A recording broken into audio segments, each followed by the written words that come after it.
If you're a podcast host, listen up, this one's for you. My name is Allie Jackson. I'm the host of Finding Mr. Height, a dating and relationship podcast that I've been doing for 4 years now, sharing my positive and practical approach to dating that's built on my own life experience. And I wanted to share another experience that I've had, my secret behind monetizing my show. It's called Red Circle, and I was just telling my colleague about how much I love their platform. With Red Circle, not only am I getting a seamless hosting experience, but I also love the support I receive in ad sales. It's not just typical ad sales either. It's targeted opportunities based on my show and my life. And the platform is super simple. You just set your preferences and Red Circle matches you with sponsors that align with your show. You can vet every opportunity and their platform gives you great analytics. More recently too, my Red Circle team has brought me opportunities outside of my podcast on social media to really augment the podcast partnerships, bring them full circle. I just can't recommend them enough. If you want to give it a try, go to redcircle.com to get your free trial. That's redcircle.com for a free trial.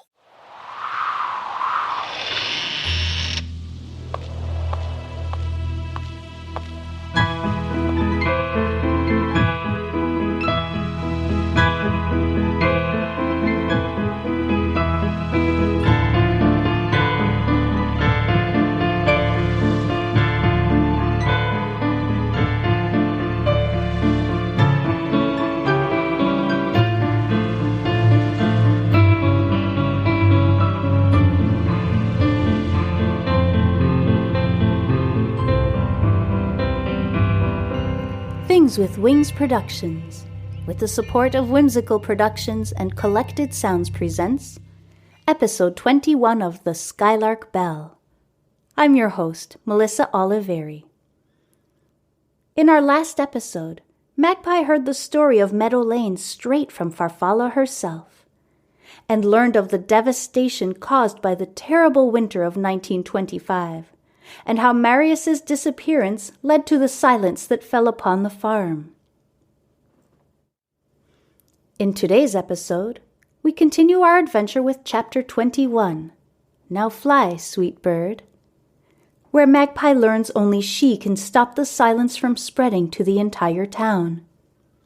So get cozy, grab a blanket and a warm drink, and let's get started.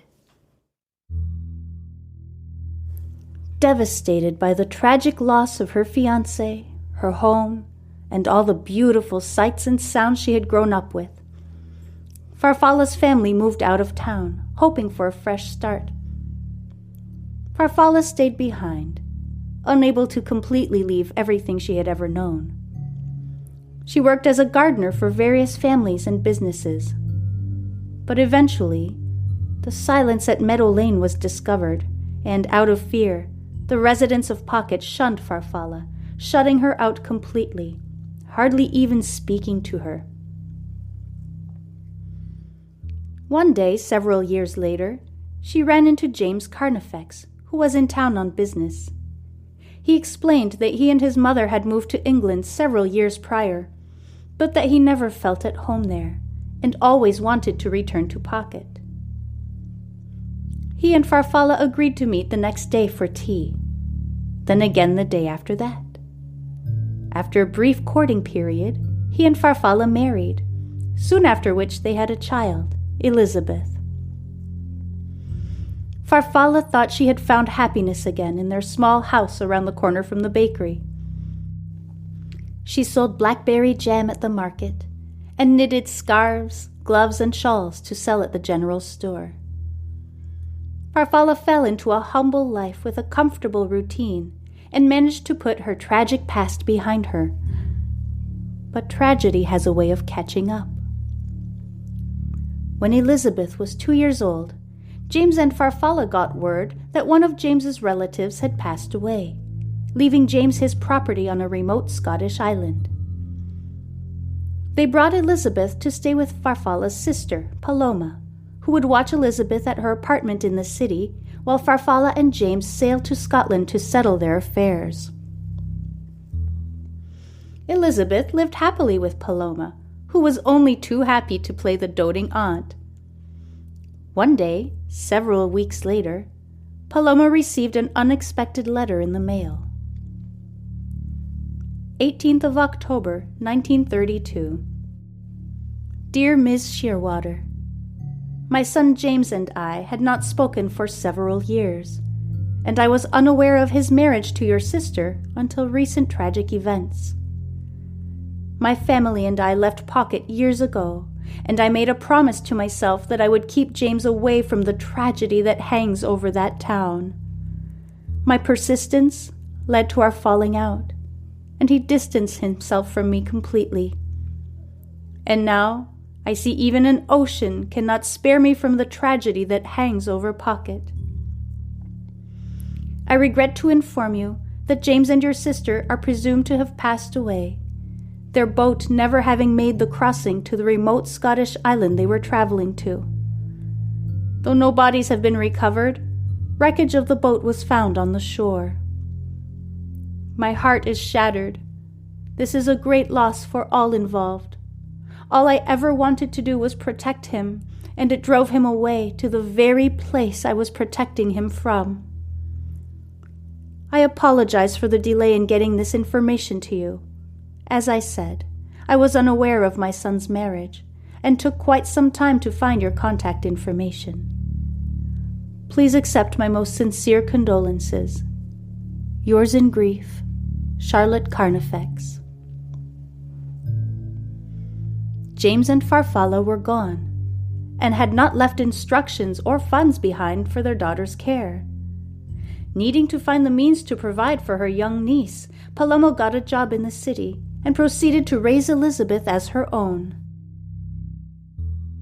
Elizabeth grew up and wed a kind man who owned a shoe repair shop in the city. They eventually welcomed a daughter, Lillian. Elizabeth lived a very happy life with her husband in the hustle and bustle of the big city, working in an upscale department store, helping ladies choose the perfect new shade of lipstick or gloves to match their outfits. The years flew by, a swirl of birthdays, celebrations, weddings, funerals. Then came the day when Lillian left home to go to art school. Having lost her husband a few years prior, Elizabeth felt quite alone as she rattled around the large, echoing spaces of her apartment. Around that same time, Elizabeth received a strange letter in the mail from a woman claiming to be her mother.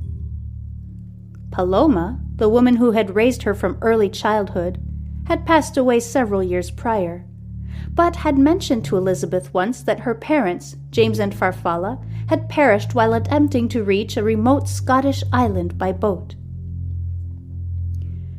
Though she knew the chances of this letter being true, Elizabeth, perhaps out of a sharp bout of loneliness, decided to write back. This sparked a chain of correspondence that would last years and lead to a beautiful long-distance friendship between Elizabeth and Farfalla. Though she cherished the newfound camaraderie with the author of these letters, Elizabeth never told her daughter about them. It didn't matter to her whether or not the author of the letters truly was her mother. The letters came at a time in her life when she needed them most. They were private, special moments that she kept entirely to herself. After several years, Elizabeth's letters stopped coming, and Farfalla eventually learned that Elizabeth had passed away. After that, I just kept quietly to myself, going about my daily business here in Pocket, says Farfalla, a faraway look in her eye. My grandmother's name was Lillian, and my great-grandmother's name was Elizabeth. And the people who built my house were Edward and Charlotte Carnifex, and their son's name was James, says Magpie, finally putting all the pieces together. But wait, where were you all those years? What happened with the boat? And how did you find Elizabeth again after all that time? Asks Magpie, a multitude of questions swirling in her head. Those are things for a different time, says Farfalla quietly, leaning back in her seat. Telling her story has surely taken a lot of effort, but Magpie can't help but think that there's something more. She sits for a moment, letting it all sink in. Could it be true? Could she really be a descendant of the last resident of Meadow Lane? You also have visions, I presume, adds Farfalla, a sly smile teasing the corner of her mouth. Magpie sits straight up, like a bolt of lightning has hit her. After a brief moment of stunned silence, she whispers, "I've seen Marius by the pond." She swallows the lump in her throat before adding, "I've never told anyone about the visions. How could you know?" "We have far more in common than you think," replies Farfalla, a mysterious twinkle in her eye. "There will be plenty of time later to sort out these things, but right now we have important matters to attend to. Something was sparked when you arrived in Pocket. The silence at Meadow Lane has started to spread. I'm sure you have noticed some sounds disappear. The residents have noticed too. You can see the fear in their eyes. There's much more to this than just silence, and there's only one way to stop it. You must go to Meadow Lane and find the Skylark Bell, then ring it loud and clear to break the silence before it reaches any further. Then..." She pauses, taking a deep breath. "Then everything will find its way in time." But none of this makes any sense. How is it even possible? I can't. I'm just me. I'm not special. I'm just scared, admits Magpie, the weight of the responsibility she has just been given finally becoming clear. Farfalla gently takes both of Magpie's hands in hers, looks deeply into her eyes, and in a firm voice reiterates, "You are the only one who can stop the silence from spreading. Everyone in Pocket is depending on you, and I know for a fact that you will succeed. Now fly, sweet bird." With that, Farfalla folds her arms gently and closes her eyes before falling back into silence. The conversation is over. Magpie sneaks out of the diner unnoticed and races toward Meadow Lane. Thank you so much for listening. Join me next week for our 6th installment of Phantom Friday, where we will tell the story of The House on Edgar Street. Then, the following week, we will pursue our adventure and read Chapter 22 of Meadow Lane and the Skylark Bell. This is how ghosts must feel. Will Magpie succeed in ringing the Skylark Bell and ending the silence at Meadow Lane once and for all? Before I go, I'd like to thank Phaeton Starling Publishing for this fantastically eerie story, and Cannell for composing equally fantastic and eerie music for this podcast. If you're enjoying this story, please consider leaving a rating and a review. They're both very much appreciated.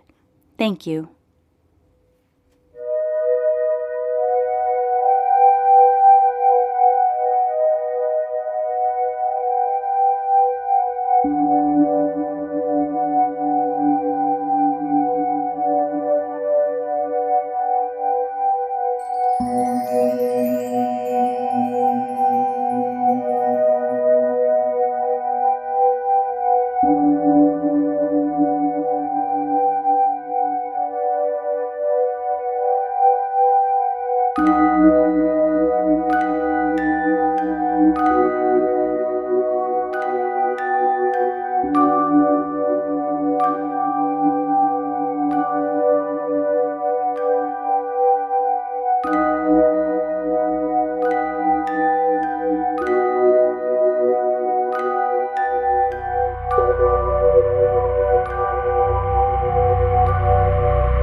If you're a podcast host, listen up. This one's for you. My name is Allie Jackson. I'm the host of Finding Mr. Height, a dating and relationship podcast that I've been doing for 4 years now, sharing my positive and practical approach to dating that's built on my own life experience. And I wanted to share another experience that I've had, my secret behind monetizing my show. It's called Red Circle. And I was just telling my colleague about how much I love their platform. With Red Circle, not only am I getting a seamless hosting experience, but I also love the support I receive in ad sales. It's not just typical ad sales either. It's targeted opportunities based on my show and my life. And the platform is super simple. You just set your preferences and Red Circle matches you with sponsors that align with your show. You can vet every opportunity and their platform gives you great analytics. More recently too, my Red Circle team has brought me opportunities outside of my podcast on social media to really augment the podcast partnerships, bring them full circle. I just can't recommend them enough. If you want to give it a try, go to redcircle.com to get your free trial. That's redcircle.com for a free trial.